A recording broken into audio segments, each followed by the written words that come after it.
안녕하세요. 레차트 대원쌤입니다. 오늘은 지난번 첫 방송을 통해서 우리나라가 지닌 어떤 미술교육의 문제점에 대해 살짝 살펴봤는데요. 처음부터 다소 무거운 주제였음에도 불구하고 좋은 반응을 주셔서 감사합니다. 사실 이런 이야기들은 지난 30년이 넘는 미술과의 생활에서 경험했던 것을 나름대로의 이제 제가 생각으로 정리를 한 거였습니다. 그렇다면 오늘은 잘못 작동하고 있는 미술교육은 원래 어떤 좋은 영향을 사람들에게 끼치는 걸까에 대해서 제 경험을 좀 나누어 드릴까 합니다. 미술은 사실 많은 사람들에게 관심과 사랑을 받는 그런 분야죠. 하지만 또 역시 자신은 그림을 못 그린다든지 미술은 어렵다라는 식으로 미술에 대한 거리감을 두는 것이 흔한 현상입니다. 그런데 미술이 어렵다고 느껴지는 것은 어려서부터 배우는 어떤 미술 교육이 다소 잘못된 방법으로 지도된 것이 아닌가 하는 그런 생각이 듭니다. 미술이 주는 어떤 긍정적인 효과를 한번 얘기를 해볼까요? 미술은 사람들에게 아름다움이라는 느낌을 찾게 해줍니다. 사람들이 살면서 아름다움을 느끼는 어떤 대표적인 분야는 미술과 음악이 아마 대표적일 것 같습니다. 그래서 이제 현대 들어오면서 현대 미술로 바뀌면서까지도 추상 미술이 도래하고 그로 인해서 호불호가 있기는 한데요.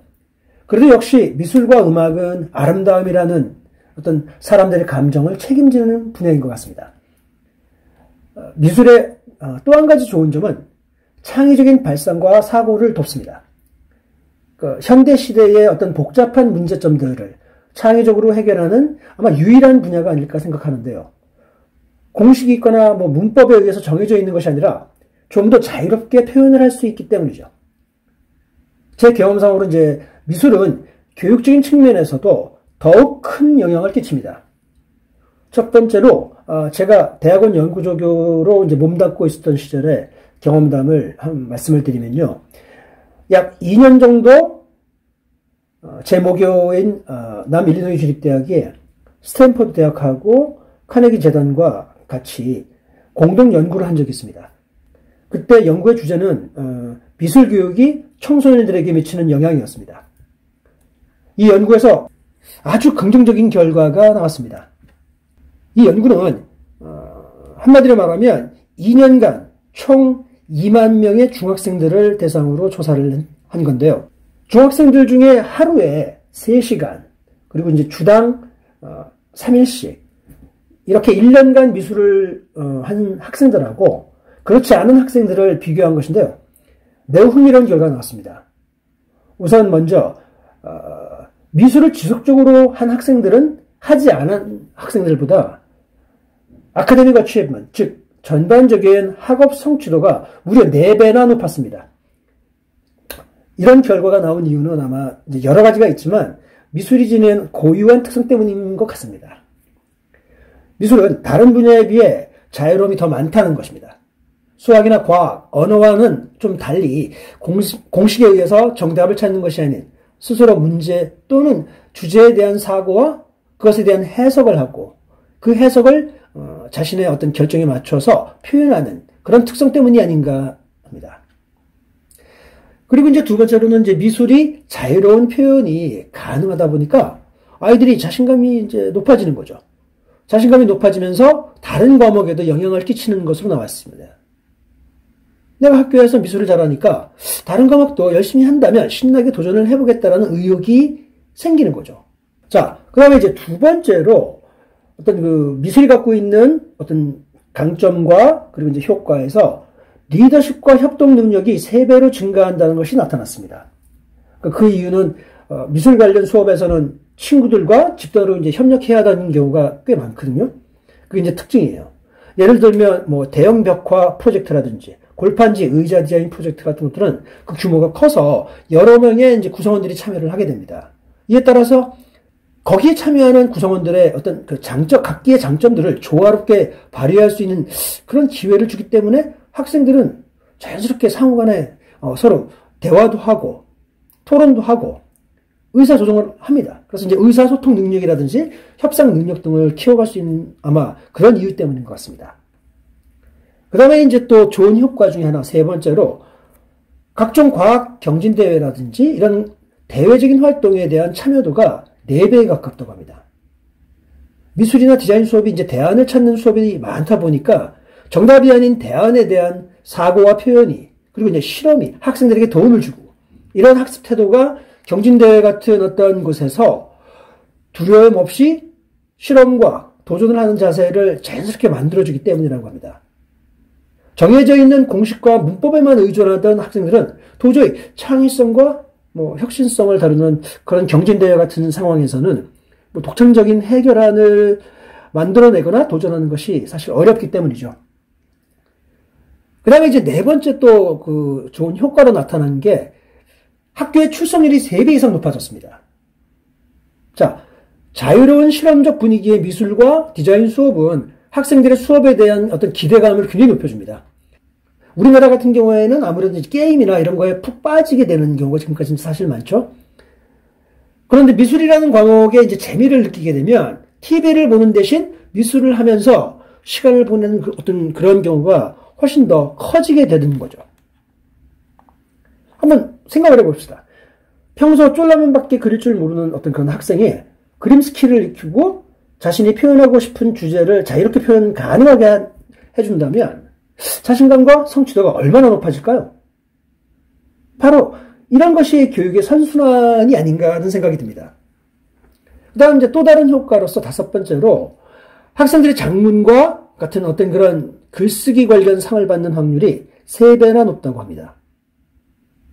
여기에도 미술이 지닌 고유의 특성이 있기 때문에 작문에까지도 어떤 가능한 것이 아닌가 하는 생각이 듭니다. 이제 예를 든다면 그림을 그릴 때 우리는 자연스럽게 주인공이 있고 그 주인공이 주변에 이제 어떤 다른 배역들도 존재하기 때문입니다. 간단한 사례를 한번 만들어 보죠. 한 학생이 자신을 주인공으로 그렸습니다. 자기 자신을 자유로이 그린다 보면 자신의 주변을 떠올리게 되죠. 아빠, 엄마, 그리고 개구장의 남동생을 자연스럽게 그리게 됩니다. 거기다가 자신이 제일 사랑하는 강아지 뽀삐도 생각나서 그리게 됩니다. 단순히 뽀삐를 그리는 것이 아니라 이제 자신과 뛰어노는 모습을 그립니다. 아주 자연스러운 어떤 그런 현상이죠. 누가 시키지 않아도 그려지는 거죠. 왜? 자신의 일상이고 자신의 삶을 이루어주는 어떤 소중한 구성원들이기 때문이죠. 여기서 자연스럽게 스토리가 그림 한 장으로 이제 만들어지는 겁니다. 이렇듯 미술과 작문은 밀접한 상호 보완 작용을 하는 것입니다. 이외에도 이제 미술 교육이 주는 매우 큰 좋은 효과가 있는데요. 그건 바로 이제 청소년들의 성향을 바꾸어 주는 데도 큰 효력이 있습니다. 이 부분은 제가 지난 16년간 수천 명이 넘는 학생들을 지도를 해봤고 전 세계 아이들을 대상으로 미술 수업을 해보면서 증명된 어떤 효과인데요.